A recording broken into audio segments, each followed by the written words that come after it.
광고 보니까 저렴하고 좋은 임플란트도 많은데 내가 거기 가서 해야 되나, 괜히 저렴하게 치료받고 나중에 나 몰라라 하는 그런 먹튀 치과가 아닐까. 광고에서 이야기했던 35만원 가격이 제일 낮은 가격이고, 그러면 왜 치과에서는 70만원, 100만원짜리 임플란트를 권유할까요? 안녕하세요. 임플란트 가격에 대해서 궁금하신 분들 많으시죠? 내가 지금 임플란트를 하려고 하는데 이 가격이 정말 합리적인 가격일까? 아니면 광고 보니까 저렴하고 좋은 임플란트도 많은데 내가 거기 가서 해야 되나? 이런 생각들이 많으실 거예요. 요새 워낙 저렴한 임플란트들이 많이 나와서 29만원, 35만원 이런 것까지도 지금 광고를 하고 있습니다. 이런 데를 내가 가서 할 때 정말 이게 괜찮은 것일까? 괜히 저렴하게 치료받고 나중에 나 몰라라 하는 그런 먹튀 치과가 아닐까? 라는 합리적인 의심을 한 번씩 해볼 수 있는 거죠. 우리가 어떤 일을 할 때 지피지기면 백전백승이잖아요. 이런 임플란트 가격대가 어떻게 해서 형성되었고, 이 저렴한 임플란트가 과연 괜찮은 것일까, 아니면 더 높은 가격에 합리적인 가격이 있는 것일까를 그 이유에 대해서 알게 되면 우리가 충분히 좋은 결정을 하고 선택을 할 수 있을 것입니다. 보통 이렇게 저렴한 임플란트라는 치과를 방문하게 되면 보통 가격대가 이제 상, 중, 하 이렇게 나뉘어서, 광고에서 이야기했던 35만원 가격이 제일 낮은 가격이고, 중간 정도의 70만원, 그 다음에 제일 높은 가격의 100만원 정도, 이렇게 상중하로 치과에서 권유를 한다고 합니다. 그러면은 어떻게 해서 이렇게 되냐면, 일반적으로 처음에 갔던 그런 35만원 기본 임플란트이고, 좀 더 뼈가 잘 붙는 임플란트라고 해서 70만원짜리를 권유하고요. 거기 위에 오스템에서 나온 최상급 임플란트라고 해서 100만원짜리를 권유합니다. 그래서 결국 하다 보면 어떻게 해서 70에서 100만원 정도에 대한 임플란트를 하게 되는 경우가 많이 생기는 거죠.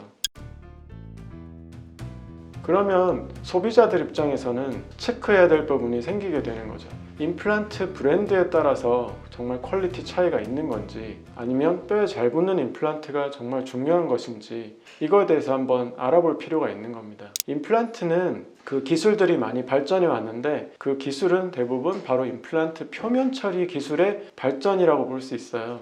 초창기 임플란트 같은 경우는 그냥 CNC 선반에서 그냥 깎은 대로 나왔던 머신드 서피스라는 그런 표면이었고요. 그 뒤에 나왔던 것이 임플란트하고 뼈하고 잘 붙게 하려면 보니까 뼈의 구조를 비슷하게 가지고 있을 때 뼈가 잘 붙는다고 해서 표면을 일부러 거칠게 만들었습니다. 그래서 전문용어로 RBM 처리를 했다고 하고요.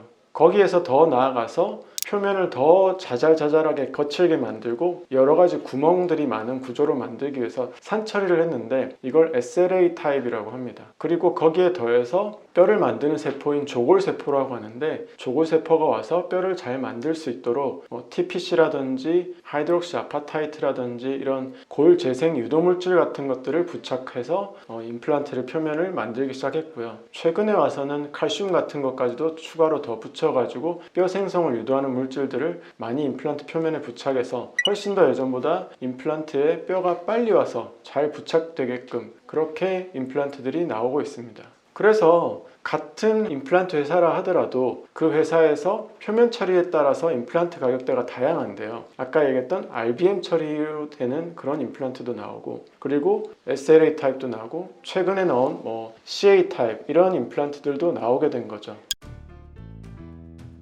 그러면 소비자 입장에서 정말 내가 최근에 최상의 최첨단의 기술을 갖고 있는 그런 임플란트를 선택을 꼭 해야 되느냐, 이거에 대해서 한번 생각을 해볼 필요가 있는데요. 임플란트는 성공률이 95% 이상이면 임플란트가 임플란트 수술의 성공에 미치는 영향은 작다고 볼 수 있습니다. 오히려 임플란트 성공에 영향을 미치는 요소인 치과의사인 숫자라든지 또 환자의 요인이 더 크다고 볼 수 있죠. 사실 그 이상의 성공률을 표방하는 그런 임플란트들은 크게 의미는 없습니다. 물론 표면처리를 좋게 하면 성공률을 1%, 1%씩 올릴 수는 있겠지만, 어떻게 보면은 그렇게 작은 성공률의 차이는 치과의사의 취향과도 같다고 볼 수 있고요. 사실은 장인은 도구를 탓하지 않잖아요. 어느 정도 이상의 그런 잘 붙는다고 하는 임플란트이면 사실은 충분합니다. 뼈에 잘 붙는다고 그렇게 치과에서 유도하고 권유하는 그렇게 한다고 하는데, 사실 우리 같은 경우는 잘 모르는 환자인 경우에는 몸에 좋다고 하면 어쩔 수 없이 돈을 쓰게 되어 있거든요. 하지만 술자인 제 입장에서, 전문가인 제 입장에서 보면 기본 SLA 정도의 표면 처리이면 무난하다고 볼 수 있습니다. 사실은 치과에서 제일 낫다고 하는 하 정도 되는 임플란트여도 사실은 성공률이 95% 이상 된다고 볼 수 있는 거죠. 그러면 회사별로 또 다 다를 수도 있는데, 브랜드가 꼭 오스템이어야 최고인가 라는 걸 한번 생각해 볼 수 있는데, 사실은 임플란트 같은 경우는 제조회사별로 많이 상향 평준화되어 있다고 볼 수 있어요. 예를 들어서 뭐 핸드폰하고 비슷한데, 예전에는 저희가 뭐 핸드폰이 매년 새로운 기능이 추가되어서 나올 때 그 1년, 2년마다 계속 핸드폰을 바꿨잖아요. 근데 요즘은 그렇게 기기 변경을 많이 하지는 않죠. 그 이유는 지금 핸드폰으로도 충분하기 때문인 거죠. 임플란트도 마찬가지라고 볼 수 있습니다. 기술 개발은 계속 되어지고 있지만 사실은 지금 있는 기술로도 충분히 괜찮다고 볼 수 있는 거죠. 사실 우리나라의 모든 제조회사들은 좋은 임플란트를 제조하고 판매하고 있습니다. 그리고 우리나라 임플란트는 세계로 수출이 많이 됩니다. 뭐 미국이라든지 유럽이라든지 중국에. 그렇기 때문에 사실 기본 임플란트로도 충분히 임플란트의 성공률이 나온다고 볼 수 있습니다. 그러면 왜 치과에서는 70만원, 100만원짜리 임플란트를 권유할까요? 그렇게 옵션제를 하는 이유는 사실 제일 최저였던 29만원, 35만원짜리 가격으로는 병원 운영이 안 되기 때문에 그렇게 높은 가격의 임플란트를 추가로 권유한다고 볼 수 있습니다. 결국 29만원이나 35만원짜리 임플란트는 미끼 상품이라고 볼 수 있는 거죠.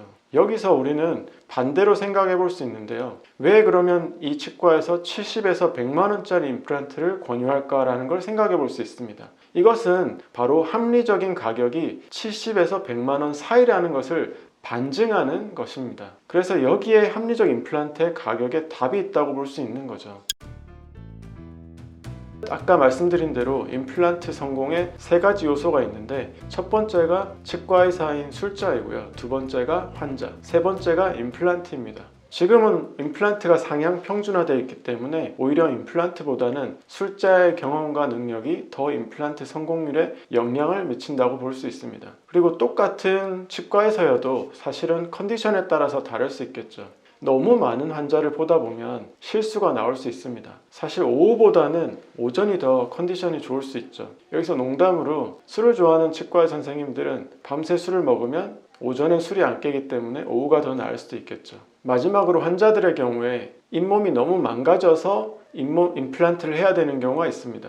잇몸 살도 녹아내리고 잇몸 뼈도 녹아내리고 연조직, 경조직이 다 망가진 경우가 있는데요. 이때는 연조직과 경조직 모두 이식을 해야 될 가능성이 높습니다. 사실 이런 경우는 한 번에 수술을 다 한다는 게 힘들고 여러 번에 걸쳐서 뼈 이식도 하고 잇몸 이식도 하고 임플란트 심어야 되는 이런 복잡한 과정을 거쳐야 될 수도 있습니다. 이렇게 할 때 여러 번을 거쳐서 수술을 해야 될 때 사실 완벽에 가깝게 치료가 가능해지는 거거든요. 하지만 공장형 치과에서는 찍어내기식으로 일률적인 치료만 하기 때문에 내 상태에 맞춰서 진료하는 것은 불가능합니다. 그리고 또 공장형 치과의사는 과도한 업무에 시달려서 컨디션이 안 좋을 때가 많겠죠. 그래서 아무리 많은 케이스를 봤다 하더라도 실수할 가능성이 많습니다. 내가 잇몸이 안 좋다고 생각되면 사실 나에게 맞춰서 진료도 해줄 수 있고 치료 이후에도 계속 관리를 해줄 수 있는 그런 치과를 가야 합니다. 결론적으로 말씀드리면 사실 임플란트는 상향 평준화되어 있습니다. 그래서 기본적인 SLA 타입 정도의 임플란트로도 충분합니다. 그리고 이러한 임플란트는 모든 임플란트 회사에서 다 제조 판매가 되고 있고요. 이래서 사실상 상중하로 나뉘는 옵션들은 의미가 없습니다. 단지 저렴한 가격으로 병원 운영이 안 되기 때문에 뼈에 좋다는 말로 환자를 현혹시켜서 비용을 더 내게 하는 것일 뿐입니다. 그리고 내가 잇몸이 안 좋은 환자이라고 하면 내 상태에 맞는 맞춤 진료를 해줄 수 있는 실력 있는 의사를 찾아가십시오. 이상 서울리즈치과 이정훈 원장이었습니다. 감사합니다.